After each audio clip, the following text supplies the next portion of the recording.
I feel like I'm somebody who's pretty conscious when it comes to how much screen time I get. I have a bunch of app blockers, I don't have YouTube on my phone, and even then I still use my phone on average for 2.5 hours. That's disgusting. That is 912.5 hours every year, which is 38 entire days that I spend just staring at my phone every year. It's time that just literally evaporates. Like if I had spent that 912.5 hours riding my bike instead, I would be in way better shape and way faster and probably feel way better. Here is a 30-day experiment where me, a cyclist, gives you my perspective on what it's like to replace your phone with an Apple Watch Ultra. Speaking of claiming your life back, this video is sponsored by Wabi cycles. Stick around until the end of the video to learn more about them. For this experiment, I'm not going to just completely chuck my phone out the window. I'm gonna treat my phone like a house phone. Like, it's there, but I'm not taking it with me. So I'm gonna keep it on so I can still sync my Strava and Wahoo activities, but I'm flipping it around in the case, leave it in the closet. So when I'm going out, I normally do my wallet keys phone dance, but just not having a phone just feel weird. I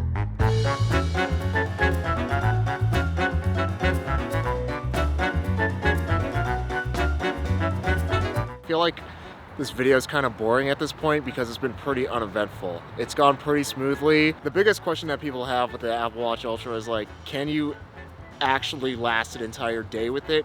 And that really depends on how you use it. I'm getting like a day and a half, two days out of this thing, and that's mostly because I barely use the thing. There's two parts to the Apple Watch. One is like, can you use that as phone replacement? The other is, do you want to use it as like a fitness tracker? I've been trying out the fitness tracking things with the whole closing your rings and all that garbage. Quite frankly, it's more of an annoyance than anything. And with the whole sleep tracking thing, I tried slapping it on my wrist for a night and just, I couldn't do it because I felt like a prisoner and I just took it off immediately. Yes, go away. See, like, it's just so annoying. Fitness tracking stuff for cycling with Wahoo and using my bike computer. Since I still have my phone on, by the time I get home, before I even walk through the door, it still just automatically syncs and I still get GPS and maps and all the speed data that I would want just from my Wahoo, not even connecting to an Apple Watch because you can't do that, not even connecting to my phone. It's just a standalone unit, so far it's been pretty cool. Shut up. Can you just stop? All right, that's another thing. This action button, this orange action button, it is so easy to just accidentally press it. And that's like one of the big features of the Apple Watch Ultra. And for me, because I'm not huge into like fitness tracking on this thing, I'm probably just gonna turn it off because 9 times out of 10, I just accidentally press it when I'm doing day-to-day stuff. So Google Maps is pretty much useless if I could even find it. You need to connect to your phone in order to get navigation on your map, and then also there's no map on Google Maps, so that's stupid. But Apple Maps is surprisingly, or maybe unsurprisingly, fleshed out. You get the entire maps and navigation just running off of the watch itself. Hey Siri. Hey Siri. Oh my gosh. Siri, idiot. Hey Siri. Give me biking directions to the nearest gentleman's club. Which strip club? Yeah, let's go! I think it looks alright, the way I dress. Something I've realized is I don't really need a phone because not a whole lot of people are trying to contact me while I'm outside the house. So far it's been good. I'm living my life, and that's what it's all about. So right now we're getting ready to move back from Michigan to California, and we're on a donation run, and of course, Michigan things, you have to ride through the woods to get a path that's even remotely bike friendly. It seems like there's two types of apps. The first app is like a companion app that needs to be connected to your phone in order to get full functionality, Strava being one of them. If you take a look at Strava, of course you can record a ride, but that's pretty much all you can do. And even then, once you finish the ride, it needs to be connected to your phone to even be able to do anything. So it's a companion app, not super useful on its own. You still need a phone to work with that. But then there's something like Apple Music, which is a standalone app if you do like to listen to music while you ride your bike. Yeah, you could just connect your watch to your AirPods or whatever Bluetooth device and just completely stream music from your watch to your audio device. So that is pretty sick. Oh, hey, I didn't see you there. Let's just get this out of the way and address the elephant in the room. The reason my eyes are so red is because I just smoked a bunch of weed, bro. My screen time is down 43% last week for an average of 25 minutes a day. So it's amazing that when you don't have your phone around, you use it less. I will say that yesterday, moving from Michigan to California and doing all the travel with the Ubers and the bus tickets and the plane tickets and the boarding passes and all this garbage, I did have my phone on me that day, and I used my phone for an hour, and I felt disgusting. I'm actually kind of surprised that it's 25 minutes. Hey Siri. It's approximately 152.0833. That's still 6 days out of a year, because I did have my phone yesterday. I was able to capture meeting a fellow Sacramento fixie-foo that I've just happened to never cross paths with here. We go to the same bike shop, Velotrap, shout out, what's up? We like the same types of riding. We've just never met until we sat one row away from each other in Minneapolis. And that's what this picture is. I mean, phones do have their purposes. Apple Watch, phone replacement.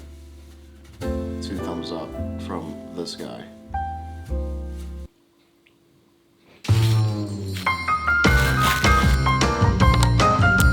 Much better.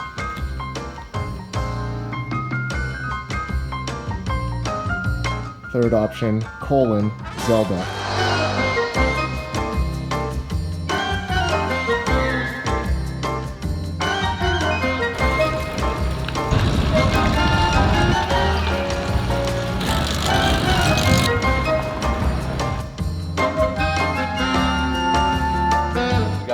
Oh, jeez. 54. Hey. All right, I'll Hey, take it. good. I'll take Yeah. it.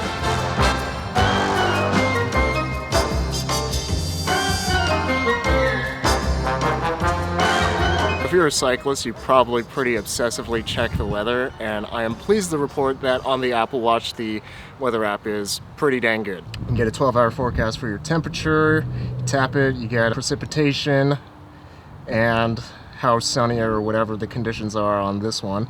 And pretty much everything you'd want is on here. Air quality, UV, wind speed, that's pretty nice. The only thing that I find is missing is you don't get a forecast for wind speed, but that's whatever. You still get a forecast for up to 10 days, it seems, so that's pretty cool. At this point, I'm really accustomed to using the Apple Watch instead of my phone. It's something I don't even think about anymore. Last week, week 3, I had an average of 13 minutes of screen time. This week I'm at an average of 12 minutes now of screen on time. I'm surprised that I don't really miss using my phone all that much. I've gotten really accustomed to, if I want to look something up or message somebody, just going to my MacBook and messaging them. It turns out it's a lot more efficient looking up something on the computer, because I feel like half the time I want to look up something on my phone, I end up just getting distracted, scrolling through Instagram and forgetting why I pulled out my phone in the first place. And there's just something about not having my phone in my pocket at all times. It just feels good. Like, I just feel lighter, like literally and mentally lighter.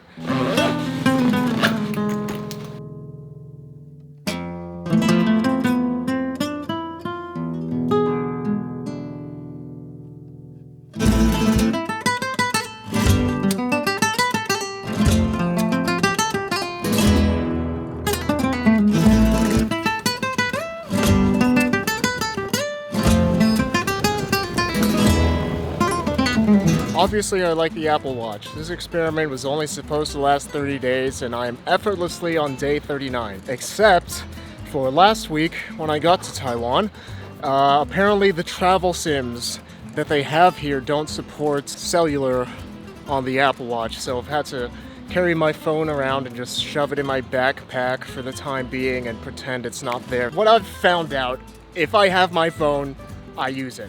Even if I don't need to, even if I don't want to. If it's there, if it's reachable, I use it. In my mind, I was trying to justify the usage because, oh, I'm going to all these different places, I'm biking around, I need to Google Maps to figure out where I'm going, but that's just blatantly not true. So 1 hour a day average, and I've spent about an hour and a half just browsing bass guitars I don't need on Safari, a whole lot on Instagram. I have no idea where that time came from. And then there's Google Maps. My focus has gotten way better. I think way more clearly. I have better ideas. My brain comes up with its best ideas when I'm just sitting and doing nothing and relaxed. And I've come up with so many good ideas during this Apple Watch experiment that I'm actually starting a second channel about productivity, minimalism, travel, and all of that good stuff. And I actually have a bunch of videos right now that you can go check out. So if you're interested in more of this type of content of improving your life, not just through the bike is great, but there's other ways to be a dope person that does dope things. Be sure to check out some of my videos over on my second channel, Zachy, and if you like it, do hit the subscribe button. If you're like me and you pull out your phone most times that you just have a free second, that time adds up really quickly. That's how people have 5, 10, 12, 14 hours of screen time a day. Can you imagine that? Spending your entire life on your phone and not riding a bike? It's disgusting. The best way I can describe this change in my life is that there's less friction. It's like I cleaned my drivetrain and just freshly lubed it. Everything is just smoother. There's no friction anymore. When I want to go ride my bike, I don't sit on my phone for 15, 20 minutes. There's no friction when I want to sit down and make a video. I'm able to get way more done in a single day than I was when I had my phone in my pocket all the time. I also sleep more. Like, I'm getting like 9 hours of sleep a night. I feel great. It's honestly like, oh, this is how my brain is supposed to work. When it's not interrupted every 15 minutes. You could totally live off of an Apple Watch if you're a cyclist. I would just recommend to get a bike GPS and have that be your hub of your activities rather than your phone or your watch. If you're thinking of replacing your phone with an Apple Watch, at least to some extent, check out the link in the description where I get a cut. If you found this video helpful, help me run the channel, help me make more videos, help me run my second channel. Speaking of things that may just change your life, this video is sponsored by Wabi Cycles. For the past 2 years or so, Wabi and I have been collaborating to make some of the sickest production bikes that you can get, with what we've been calling the special Wabi Specials. No other production fixed gear on the market comes with chrome lugs. There's not even that many that have lugs in the first place. And for any steel lover, accentuating that old school lugged construction with chrome to contrast against the ube purple or emerald black just really makes the fixie points sing. So if you're looking for your bike that's good enough to last you for the rest of your life, be sure to check out Wabi Cycles, linked in the description. And remember that life is short, but don't make it shorter, so be sure to ride your bike every day to be reasonably dangerous.